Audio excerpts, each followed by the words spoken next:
안녕하세요. 오늘도 사연살롱을 찾아주셔서 감사합니다. 30대 중반의 여성이에요. 저는 얼마 전 파혼을 했어요.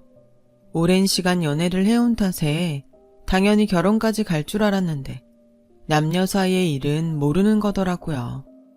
5년간 연애를 하면서 서로에 대해 잘 안다고 생각했었는데 막상 결혼을 앞두고 나니 그동안 몰랐던 모습이 불쑥불쑥 튀어나오지 뭐예요. 처음엔 어떻게든 맞춰가며 결혼까지 이어가려고 했는데 실망이 너무 커서 도저히 안 되겠더라고요. 다른 것도 아니고 제 부모님 직업을 무시하고 깔보는 사람을 시어머니로 모시고 살 자신이 없었거든요. 그래서 마음을 굳게 먹고 파혼을 택했고 그 결정에는 조금도 후회가 없어요. 오히려 좀 더 일찍 끝내지 못하고 부모님 가슴에 못질까지 한 게 되려 죄송할 따름이에요.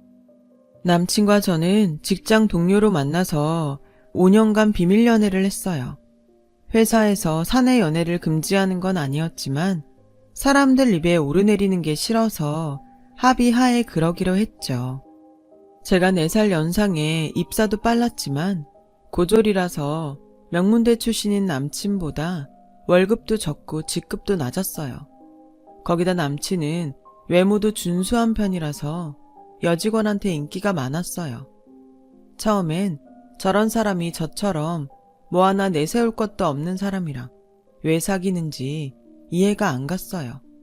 혹시 내가 쉬워 보여서 데리고 놀다 차버리려고 그러는 게 아닌가 했죠. 그런데 하루는 남친이 그러더라고요. 우리 집에서 난 미운 오리 새끼야. 잘난 형이랑 동생한테 치여서 이날 이때까지 한 번도 칭찬을 들어본 적이 없었어. 항상 지적만 받고 살았거든. 그래서 늘 자신감이 없었는데 입사하고 얼마 안 돼 자기가 나한테 그러더라. 진우 씨 부모님은 이렇게 멋진 아들을 둬서 자랑스러우시겠다고.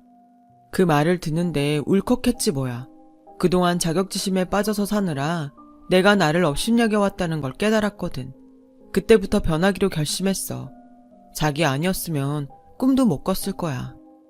칭찬은 고래도 춤추게 한다고 별거 아닌 제 말 한마디에 남친은 용기를 얻었고 자신감 있게 살 수 있게 된 거였죠. 남친의 그 고백 덕분에 저는 더 이상 남친을 의심하지 않게 되었고요. 회사에서 꽤 인정을 받았던 남친은 2년 전 본격적으로 세무사 시험 준비하겠다며 회사에 사직서를 냈어요. 솔직히 남친한테 말은 안 했지만 걱정이 많이 되더라고요. 안정된 직장을 버리고 확실치도 않은 확률에 기대를 건다는 게 아무래도 무모한 것 같았거든요. 더군다나 결혼 정년기가 훨씬 지난 저로서는 걱정할 수밖에 없었죠. 남친과 사귀는 동안에 저희 집에서는 결혼 얘기가 수시로 나왔어요. 아무래도 홍기찬 딸이 결혼할 생각을 안 하니 부모님 입장에선 걱정이 되셨던 모양이에요. 처음부터 남친이 세무사 시험에 붙기 전까지 결혼은 미루기로 했었지만 그런 사실을 모르는 저희 부모님은 혹여 우리 집 사정 때문에 제가 결혼을 못하는 게 아닌가 걱정하셨나 봐요. 거기엔 그럴 만한 이유가 있었어요. 저희 아빠가 연세가 많으시거든요. 부모님이 결혼을 늦게 하신 데다 애가 늦게 생겨서 아빠가 40이 넘은 나이에 제가 태어났거든요. 집안 형편이 어려웠던 아빠는 평생 고생만 하신 데다 젊은 나이에 사고까지 당해서 몸이 성치 않으세요. 사고로 다친 다리를 여전히 절면서 살고 계시거든요. 그런 아빠를 두고 철없는 동네 아이들은 절름발이라고 놀려대곤 했어요. 어릴 땐 저도 철이 없어서 그런 아빠가 창피해 아빠와 떨어져 걷거나 우연히 길에서 만나면 전봇대 뒤로 숨곤 했어요. 참 못된 딸이었죠. 불편한 다리 때문에 취직이 어려웠던 아빠는 구두수선 일을 배워 버스 정류장 근처에 간이 구두방을 차리셨어요. 전화국에서 일하던 엄마와 만난 곳도 바로 아빠의 구두방이었죠. 출근길에 구두굽이 부러져서 난감해하던 엄마의 구두를 수선해주면서 두 분은 연이 닿았고 10살의 나이차를 극복하고 결혼에 꼴이 나신 거죠. 아빠는 70이 넘은 나이에도 여전히 두 사람이 겨우 들어갈 만한 좁은 구둣방에서 일을 하고 계세요. 이제는 일을 그만두고 쉬셔도 되는데도 고집을 부리시며 여전히 일을 하시죠. 오랜 시간 아빠는 좁은 공간에서 이른 아침부터 밤 늦게까지 냄새나는 구두를 만지며 가족들을 먹여 살리셨어요. 지금이야 사람들 인식이 많이 변해서 그러지 않지만 예전엔 딱새라고 부르는 사람들도 많았어요. 구두 수선은 물론이고 구두 닦는 일도 함께 했기 때문이죠. 그런 아빠를 둔 탓에 저 역시도 학교에서 딱새라고 불리곤 했었고요. 아이들은 제가 지나갈 때마다 야, 저기 딱새 간다 라며 놀려댔죠. 그 말에 울기도 참 많이 울었어요. 그래서 한때는 아빠한테 구두방 일을 하지 말라고 떼를 쓴 적도 있었어요. 그럴 때마다 아빠는 그러셨어요. 아이들이 놀린다고 구두방을 그만두면 망가진 구두는 누가 고치니? 세상의 모든 직업은 필요해서 생긴 거야. 그래서 아빠는 하나도 창피하지 않아. 오히려 이 일이 자랑스러운걸. 출근길에 구두굽이 부러져서 난감한 아가씨를 도와줄 수도 있고 열심히 뛰어다니는 영업사원의 다른 뒷굽도 갈아줄 수 있거든. 이게 얼마나 보람있는 일이니? 솔직히 그때는 아빠 말에 동의하지 않았어요. 그렇게 보람되고 자랑스러운 일이라면 왜 사람들이 놀리겠냐 생각했으니까요. 그런 바보 같은 생각을 떨치게 된 건 고등학교를 졸업하고 사회생활을 하면서부터였어요. 실고를 졸업하고 처음 들어간 직장에서 저는 이름 대신 경리로 불렸어요. 그 별명은 저를 자신들과 같은 회사 직원으로 대우하기보다는 하찮은 직급으로 깔보려는 심보가 다분한 호칭이었죠. 정작 경리가 없으면 자신들 월급도 제때 정산받을 수 없고 회사 일이 제대로 돌아가지 않는데도 말이죠. 그래서 저는 제 이름이 아닌 경리라고 부르는 직원들한테 당당히 내 이름을 불러달라고 말하곤 했어요. 제가 스스로 제 권리를 찾지 않으면 평생 무시당하고 살게 될 것 같았거든요. 그런 저에게 유일하게 제 이름을 불러준 사람이 바로 제 남친이었어요. 그래서 호감을 느끼게 되었던 거죠. 남친은 저보다 월급도 많고 회사에서 좋은 대우를 받고 있었지만 한 번도 저를 무시하거나 함부로 대하지 않았어요. 오히려 잘 모르는 일을 제게 물어보고 배우려고 했었죠. 그런 모습에 이런 마음 씀씀이를 가진 사람이라면 평생을 같이 해도 좋겠다는 생각을 하게 되었죠. 어려서부터 남들한테 하도 무시를 당하고 살아서 그랬는지도 모르겠어요. 남친은 회사를 다니면서 세무사 공부를 했는데 일과 공부를 병행하다 보니 아무래도 많이 힘들어했어요. 나름 시간을 쪼개 공부를 한다고는 했지만 회사 생활을 하다 보면 자신이 계획한 대로 시간을 쓸 수 없잖아요. 업무도 업무지만 회식도 잦으니까요. 회사를 그만두고 세무사 시험 공부에만 전념할 수 있으면 좋았겠지만 남친은 부모님 등살에 기가 눌려서 그럴 용기를 내지 못하고 있었어요. 그랬던 남친이 용기를 내 회사에 사직서를 내고 공부에 전념하겠다고 하는데 도저히 말릴 수가 없더라고요.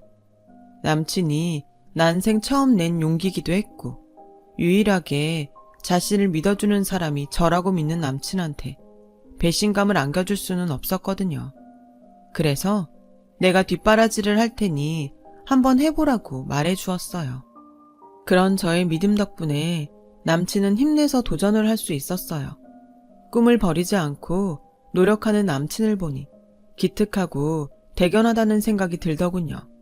사람을 감동시키는 건 사람이다 싶었죠. 그렇게 2년간의 노력 끝에 드디어 남친은 시험에 합격을 했어요. 저는 남친의 합격도 기뻤지만 솔직히 드디어 결혼을 할 수 있겠다는 사실에 더 기쁘더라고요. 그런데 그런 기쁨도 잠시 화장실에 들어갈 때랑 나올 때 마음이 다르다고 애초에 약속과 달리 남친이 결혼을 머뭇거리지 뭐예요. 솔직히 남친은 저보다 4살이나 어리고 아무래도 남자다 보니 결혼이 급하지 않겠지만 저는 상황이 다르잖아요. 그래서 조금 급한 마음에 닥달을 했더니 대뜸 그러더라고요. 자기야, 내 입으로 이런 말하기 좀 그렇지만 자기 학벌이 좀 그렇잖아. 게다가 나보다 나이도 많고 우리 부모님 입장에선 달갑지 않을 게 뻔한데 너무 급하게 서두르다가 오히려 역풍만 맞을 수도 있어. 우리 형수님이랑 재수씨만 해도 다들 명문대 출신에 있는 집 딸들이거든. 난 내가 형제들한테 비교당했던 것처럼 자기가 형수 재수씨랑 비교당하는 거 원치 않아. 그런 건 나 하나로 족하다고. 그러니까 우리 시간을 두고 천천히 하자. 내가 자리 좀 잡으면 부모님도 자기한테 조금은 유해지실 거야. 나도 중간에서 덜 입장 곤란하고 말이야. 지금껏 단 한 번도 제 학벌이나 나이를 문제 삼지 않던 남친이 이제 와서 나를 위한답시고 이런 소리를 하니까 왠지 배신당한 기분이 들었어요. 게다가 남친 말이 꼭 틀린 것만도 아니어서 분하지만 어쩔 수 없었죠. 결혼이 나 혼자 힘으로 할 수 있는 일도 아니고 남친 말대로 제가 꿀리는 입장이다 보니 더 이상 독촉할 명분이 없더라고요. 그래서 남친이 새 회사에서 자리를 잡을 때까지 묵묵히 기다리기로 했죠. 그렇게 몇 달이 지난 어느 날이었어요. 원래는 남친과 서울 근교로 드라이브를 가기로 한 날이었는데 남친이 갑자기 급한 일이 생겼다며 약속을 미루자고 하지 않겠어요? 그래서 기껏한 화장을 지우기 그래서 친구를 불러 영화를 보기로 했어요. 친구와 광화문 사거리를 지나려는데 친구가 제 팔을 잡아 세우더라고요. 저기 저 사람 네 남친 아니니? 친구 손가락이 가리키는 쪽을 보니 글쎄 제 남친이 커피 전문점에서 웬 여자랑 마주 앉아 얘기를 나누고 있지 뭐예요. 둘 사이에 약간의 어색함이 흐르는 게 딱 봐도 소개팅을 하는 것 같더라고요. 저는 길 건너에서 그 모습을 지켜보며 남친한테 전화를 걸었어요. 그랬더니 남친이 휴대폰 액정에 뜬 제 이름을 보고는 바로 수신 거절 버튼을 누르는 거 있죠. 그리고는 아무 일 없다는 듯이 여자랑 웃으며 대화를 이어갔어요. 망치로 뒤통수를 맞은 기분이었어요. 너무 화가 나서 당장이라도 뛰어들어가 이 여자가 누구고 내 전화는 왜 피하냐고 따지려는데 친구가 말리더라고요. 이럴 때일수록 강하게 나가면 안 돼. 그러면 오히려 남자가 너한테 질려서 정 떨어질 수 있거든. 친구 말을 듣고 보니 일리가 있는 것 같아서 일단 물러서기로 했지만 속은 새까맣게 타들어가는 것 같았어요. 남친은 다음 날이 돼서야 제게 전화를 했더라고요. 아무것도 모르는 것처럼 어제 뭐 했냐고 물었더니 업무 때문에 하루 종일 회사에 묶여 있었다고 거짓말을 하더라고요. 기가 막혀서 한마디 하려는데 아, 오후에 잠깐 강화문에서 누구 좀 만났어. 대학 동기 누나가 쇼핑몰을 하는데 세금 문제로 물어볼 게 있다더라고. 그때 빼곤 밤 늦게까지 회사에 있었지. 그 말에 어찌나 얼굴이 화끈거리던지 창피해 죽을 뻔했어요. 내 조바심 때문에 하마터면 괜한 사람을 잡을 뻔했다 싶었으니까요. 한편으론 서글퍼지기도 했어요. 내가 얼마나 자신이 없었으면 남친이 다른 여자랑 얘기 나누는 것만 봐도 이렇게 열을 낼까 싶은 게 자존감이 많이 낮아졌구나 했죠. 그래서 남친한테 솔직히 그날 일을 털어놓았어요. 그랬더니 남친이 그러더라고요. 내가 괜한 짓을 했었나 봐. 난 단지 자기가 우리 부모님한테 상처받을까 봐 결혼을 미뤘던 건데 결과적으로 자기한테 조바심만 나게 만든 셈이네. 미안해. 그 일이 있고 얼마 뒤 남친은 우리 집에 찾아와 부모님께 저와의 결혼을 허락해달라고 말씀드렸어요. 안 그래도 딸의 결혼을 학수고대하던 부모님은 쌍수 들고 환영하셨죠. 그리고 며칠 뒤 저는 남친과 함께 예비 시댁을 찾았어요. 남친 말대로 예비 시부모님은 인상부터가 만만치 않아 보이더라고요. 형과 동생 내외도 함께 자리를 했는데 예비 동서들은 한눈에 봐도 잘 사는 티가 났어요. 옷이며 액세서리까지 온통 명품 브랜드더라고요. 어머님께서는 제 차림을 훑으시더니 낮은 한숨을 쉬셨어요. 동서들과는 달라도 많이 다르다, 이거죠. 아버님은 눈을 내리깔고 사무적으로 그래, 부모님은 무슨 일 하시나? 작은 구두방을 운영하고 계세요. 어머님은 전업주부로 살림을 하시고요. 그러자 어머님은 대놓고 콧방귀를 뀌셨고 아버님은 헛기침을 하시며 고개를 돌리셨어요. 더 듣고 자시고 할 것도 없다는 식이었죠. 동서들은 입술이 실룩거리는 게 웃음을 참고 있는 것 같았어요. 그러자 보다 못한 남친이 나서서 한마디 거들었죠. 70이 넘은 연세에도 여전히 자신의 분야에서 인정받고 계신 분입니다. 그러니까 함부로 판단하지 말아주세요. 인정은 무슨, 그래봤자 딱새지 뭐. 예전엔 구두 닦는 사람을 그렇게 불렀어. 하고 많은 여자 중에 고작 그런 지배를 데리고 와선 뭘 잘났다고 큰 소리야. 형수랑 재수씨 보기 민망하지도 않아? 난 또 얼마나 대단한 여자를 데려온다고. 주위에 그렇게 여자가 없었니? 너 정도 되면 꽤 고를 수도 있었을 텐데 딱새 딸이라니 기가 차서 정말. 어머니, 함부로 말하지 마세요. 사람 면전에서 그러시는 거 정말 예의 없는 행동입니다. 그리고 딱새가 뭡니까? 뭐? 내가 틀린 말 했어? 딱새를 딱새라고 부르는데 뭐가 잘못이야? 그리고 이놈의 자식이 어디서 엄마한테 예의 타령이야? 이봐요 아가씨, 그쪽이 내 아들한테 이러라고 시켰어요? 우리 아들이 원래 이런 애가 아닌데 그쪽 만나서 이상해진 거 아니냐고. 아우 천불이 나서 더는 못 있겠네. 일단 오늘은 그만 돌아가요. 더 들어볼 얘기도 없을 것 같고 더는 얼굴 붉히고 싶지 않으니까. 어머님은 자리에서 일어나 방으로 들어가 버리셨어요. 아버님은 저와는 눈도 안 마주치고 혀만 끌끌 차고 계셨고요. 저는 이렇게 예비시댁에 인사드리러 온 지 10분 만에 돌아 나와야 했어요. 남친과 함께 차를 타고 오는데 그제야 정신이 번쩍 들더라고요. 기분이 착 가라앉는 게 마치 이리저리 구둣발에 짓밟힌 기분이었죠. 그런 제 모습을 보곤 남친은 연신 미안하다고 사과를 했어요. 이게 남친 잘못이 아닌 줄 알지만 그 순간엔 남친 얼굴도 보기 싫더라고요. 그래서 며칠간은 남친 전화도 안 받고 피하기만 했어요. 시간은 흘러 그 주 토요일이었어요. 아빠 점심 도시락을 들고 나갔던 엄마가 눈이 팅팅 부어서 들어오셨더라고요. 무슨 일이 있었냐고 물어도 대답도 않고 주먹으로 가슴을 퍽퍽 치시며 뭐가 그리 억울한지 대성통곡을 하셨어요. 아빠한테 전화를 걸어봤지만 전화를 받지 않으시더라고요. 그래서 아빠 구둣방으로 달려갔죠. 그랬더니 아빠 역시 어리나간 얼굴로 멍하게 허공만 바라보고 계시더라고요. 손에는 돈다발을 든 채로 말이죠. 아빠, 도대체 무슨 일이야? 엄마랑 싸웠어? 엄마 지금 울고불고 난리 났어.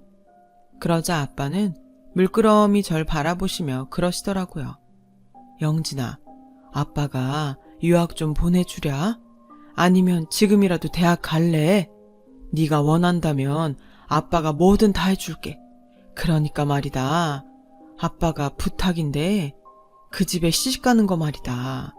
안 가면 안 되겠니?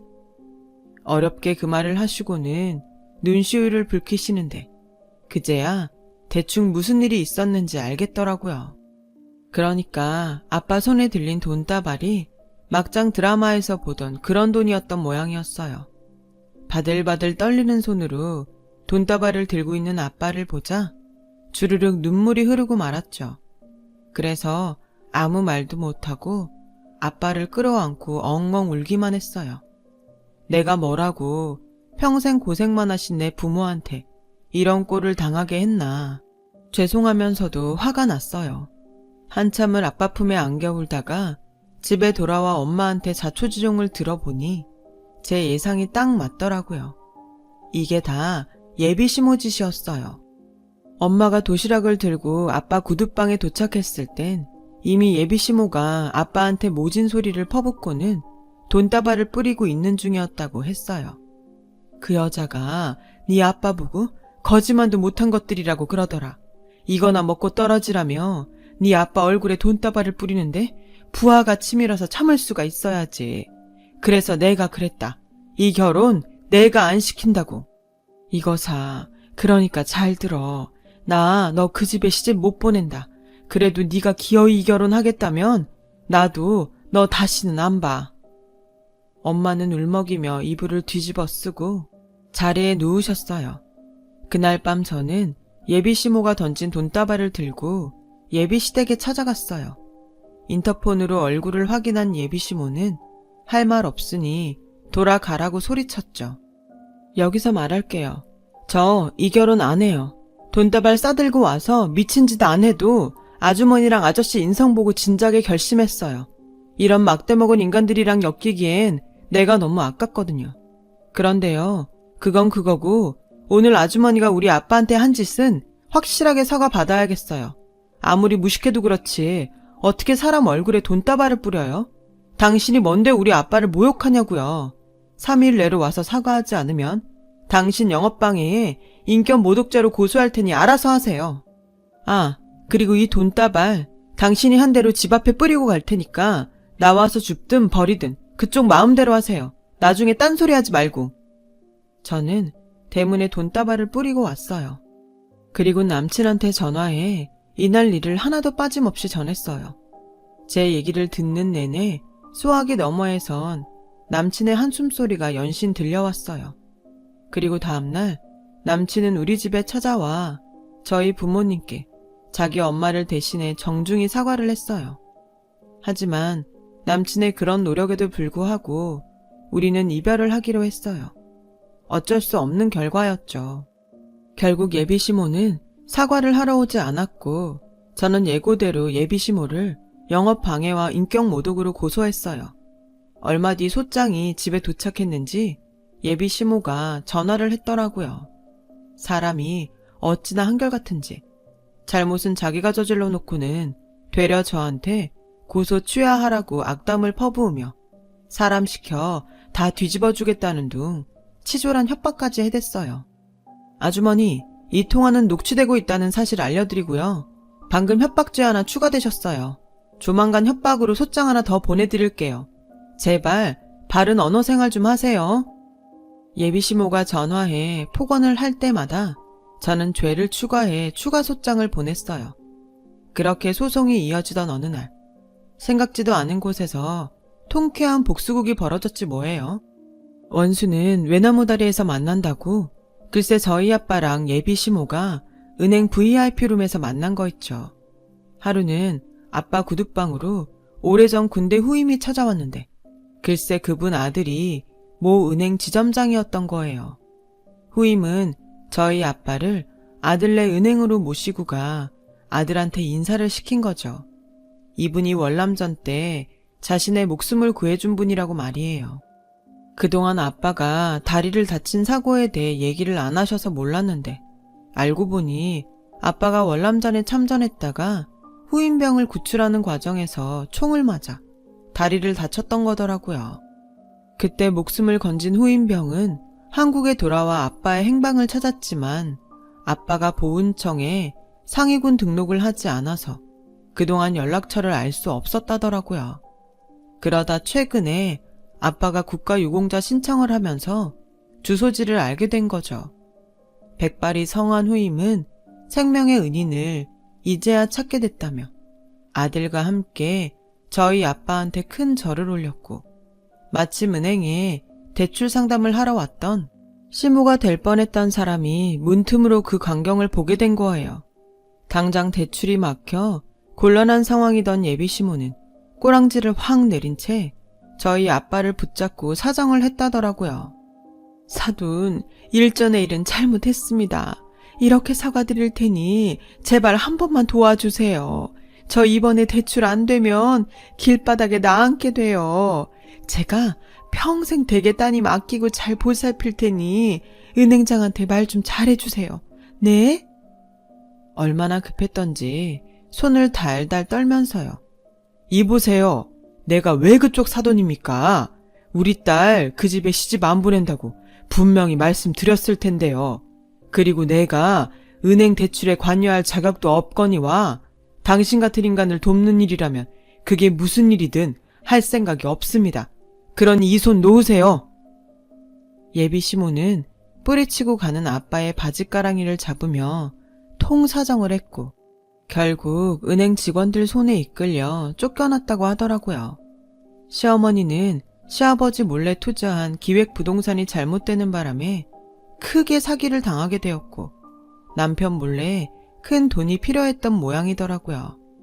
그날 밤 아빠를 통해 그 얘기를 듣는데 어찌나 통쾌하던지 10년 묵은 채증이 싹 내려가는 기분이었어요.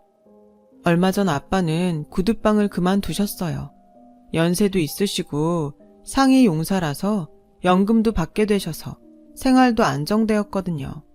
진작 보훈청에 신청을 했더라면 좀 더 일찍 연금을 받을 수 있었겠지만 아빠는 지금이라도 연금 받으면서 살게 된 것이 더 다행스러운 일 같다고 하셨어요. 오랜 시간 힘겹게 살아오신 아빠가 이젠 정말 꽃길만 걸으셨으면 좋겠어요. 얼마 전엔 그 후임병이라는 분의 소개로 좋은 사람도 만났는데요. 만난 지 얼마 되진 않았지만 그 부모님도 이 사람도 따뜻한 사람들이랍니다.